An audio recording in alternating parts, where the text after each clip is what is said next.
All right, what's up, YouTube fans? Coming to you guys today with a brand new video. And in today's video, we have another versus battle today, guys. My previous versus battles got a lot of support, so thank you guys so much for that.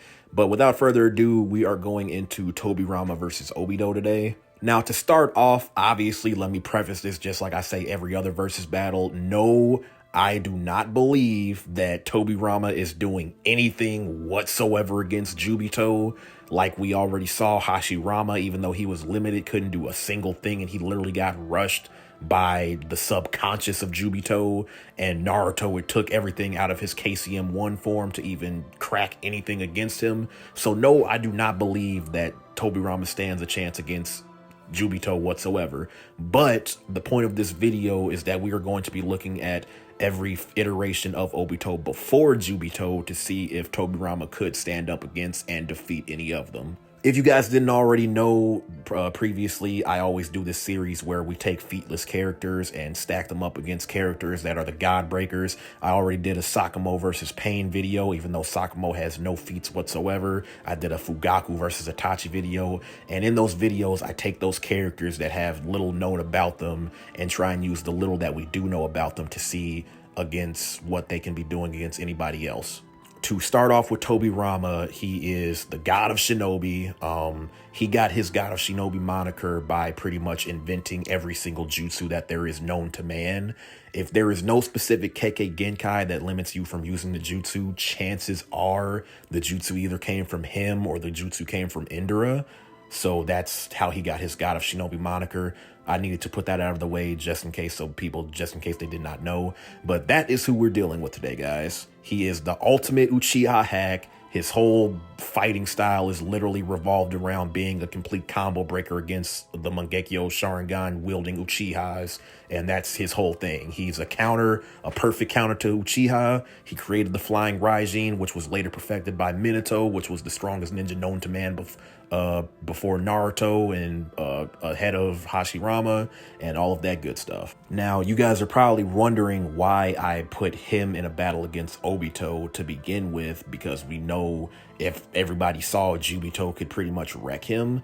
But the reason that I wanted to specifically bring up Tobirama is once he originally got revived from Orochimaru and Kabuto, if everybody remembers, he was only able to summon one shadow clone and he was not able to break free of Orochimaru's reanimation seal. So that would beg to differ that he was not stronger than Orochimaru at the time, like his brother clearly was, no matter what Orochimaru did to limit his power. But that also would be used to be stated that Orochimaru made him significantly weak so that way he could control him. Now, we already saw the first iteration of this when he tried to use a shadow clone and he was only able to muster up enough strength to put up one shadow clone despite having an infinite amounts of chakra. And that was the very first sign that, oh, yeah, I'm severely limited in this battle and I'm not strong enough whatsoever. But we have to discredit that because if you guys remember, when Naruto, Minato, and Sasuke were all about to get wiped out by Jubito's truth-seeking orb, it was Tobirama who speed blitzed Jubito and saved all three of them from utter destruction. Just like when Might Guy got saved by Minato by Madara's truth-seeking orb, which made Minato's speed way far beyond Madara at that point, we have the same exact argument for Tobirama's speed against Obito. Now, obviously, speed is not the only thing that matters in a battle, but we're literally talking about, at that point, he was probably the third strongest person in the fight, or in the whole entire anime, behind Madara and Kaguya at that point. We're talking about Jubito now. And for somebody that is severely limited and not even in their prime state to be able to speed blitz somebody of that caliber, then that has to mean, oh, well, maybe he does stand a chance. Now, obviously, we know exactly how Tobirama died. He got taken out by 20 S-class ninjas in the Kinkaku and Genkaku force. We don't even know for a fact that if it was them or not, but we also do know that the last time that he fought them, they did blitz him, or at least they caught him by surprise and they left him in a near-death state. So we already know that he, or presumably, is around 20 S-class ninja strength or Kinkaku and Genkaku level, which is just fodder borderline filler ninja. Now, the reason that I say that matters is because, yes, he did get taken out by 20 S-Class Ninja, but you have to consider that a guy like Might Guy, who was able to take Jubito, not Jubito, but Jubi Madara into effect, or no, I believe that was 2 or 3 Eyes Madara at that point in time. He was able to bring him to his limit, and the only reason that he did not beat Madara was because Madara was able to regenerate. We're talking about ninja of that caliber. We're not just talking about guys like Ibisu and Iruka, who are probably B-class ninja at best. Like, we're talking about 20 different guys, and like 5 of them, 5 Kakashis, 5 Might guys, and throw in a freaking Kurenai there, here and there. So once you get that statement out of the way, you start to realize, oh, wait, actually, if I was in a fight against 20 Kakashis or 20 Might guys, and I was pretty much near death and had no stamina up to that point, I would probably die too. That's why I wanted to bring that up, because a lot of people always say, well, he lost to fodder ninja that we didn't even know were ninja. But that's an irrelevant statement, because like I said, it could have been literally guys of Kakashi's level. Don't forget, even going way back to Zabuza, Zabuza was an S-class assassin ninja. And if you don't forget, technically he would have beat Kakashi had he not had to release the water prison because of a little trick from Naruto and Sasuke. But in their first initial one-on-one fight, he did beat Kakashi. So all of that out of the way, going back to Tobirama, he is the god of shinobi from having all of the jutsu. He did a speed feat, not even in his prime, against Jubito.